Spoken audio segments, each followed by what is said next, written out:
Let your imagination soar with Audible. With stories across every genre, from expert advice to fantasy, you'll be inspired to imagine new worlds, possibilities, and ways of thinking. Listening can even lead to a positive change in your mood, habits, and overall well-being. As an Audible member, you'll get to choose one title a month to keep from their entire catalog, including bestsellers and new releases. Allow yourself to delve into the spooky this season by listening to classics like Stephen King's The Shining and Pet Sematary. There's more to imagine when you listen. New members can try Audible free for 30 days. Visit audible.com/imagine or text imagine to 500-500. That's audible.com/imagine or text imagine to 500-500. Are you struggling to close deals? Cold outreach is wasting the time of both the buyer and seller at every stage, especially when sellers are using shallow and outdated data. Your organization can overcome these challenges with technology that translates comprehensive, high-quality buyer data into real-time insights. These deeper insights empower sales reps and teams to adopt the habits of top performers, which leads to better outcomes, like more pipeline, higher win rates, and larger deals. We call this deep sales. And we've built the first deep sales platform with the next generation of LinkedIn Sales Navigator. Right now, you can try LinkedIn Sales Navigator and get a 60-day free trial at linkedin.com/trial.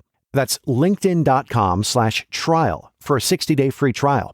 Let LinkedIn Sales Navigator help you sell like a superstar today. Just go to linkedin.com/trial and get started. Wish TV's Focus on Food is a commitment to improving food accessibility in the community. Hear from expert culinary contributors, health professionals, and people who are making a difference in the fight to eradicate hunger. Made possible by Indiana University Health. It's nearly that time of year when ghosts, ghouls, and goblins will be coming to your door and yelling, "Trick or treat!" But consideration must be made for children with food allergies during Halloween, and those of you who want to identify the best candies to purchase may be looking for a little advice. Well, to help us out with that, we have April Kleber. She's a registered dietitian with Community Health Network, and today we'll be learning more about common allergies and what candies and other items are best suited for children. April, good morning. Good morning. So you have a basket of goodies here for us, and I'm just gonna take a gander here. This is the pile that we need to take a look at, and this is probably some of our more safer bets. You're correct. This is kind of the more common, good mixture of common candies that are normally passed out at Halloween that normally can contain a lot of the common allergies. So let's just pull one out of here. Okay. I'm just going to go with a Reese's Cup. I bet that's not safe. No, it's not. But it's so tasty. I know. Parent tax, I guess. Okay, how about an Almond Joy? No. Okay. And you know what? Those two I knew weren't safe, but I'm going to pull out a wild card. Okay. Just to see. Okay. I'm going to go with the gummy bears. No.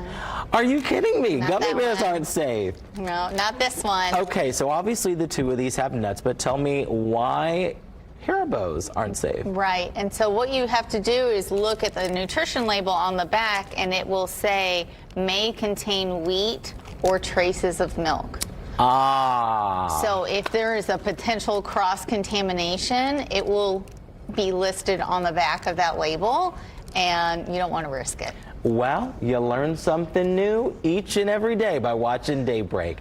How do we, other than just looking at labels, because you can get candies in these huge packs now, you can't possibly open that up and look at each individual wrapper. Right. So what do you do when you're looking to buy in bulk but still hand out safe candy for children? Right, and a lot of that is checking for those products that have it bolded so that the top 8 common allergies are not included in the ingredients. And then these are some of the common ones that don't contain those allergies. So let's look at that pile. Yeah. What do we have here?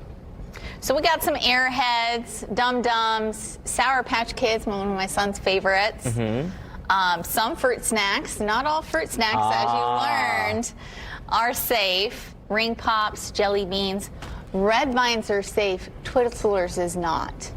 Okay, you learned something new. Right. Okay, so can you buy those in bulk, or is that something you just have to get in individual packs? Some of them I think red vines is one of the harder ones to find in the packs. Yeah. I remember that being one of the more shocking ones whenever I was purchasing candy for my son. Now, here's the thing. You showed me something that I would have never thought of.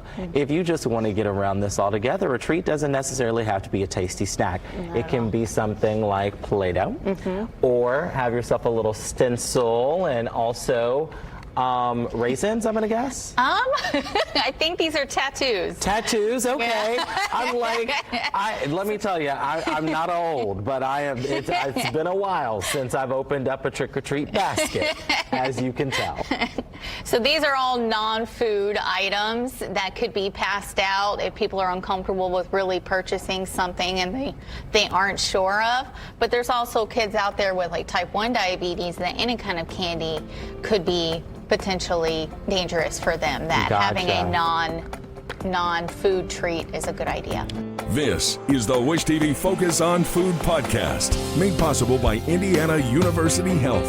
Find more on the Focus on Food website by visiting wishtv.com/food and watch the ongoing coverage on Wish TV.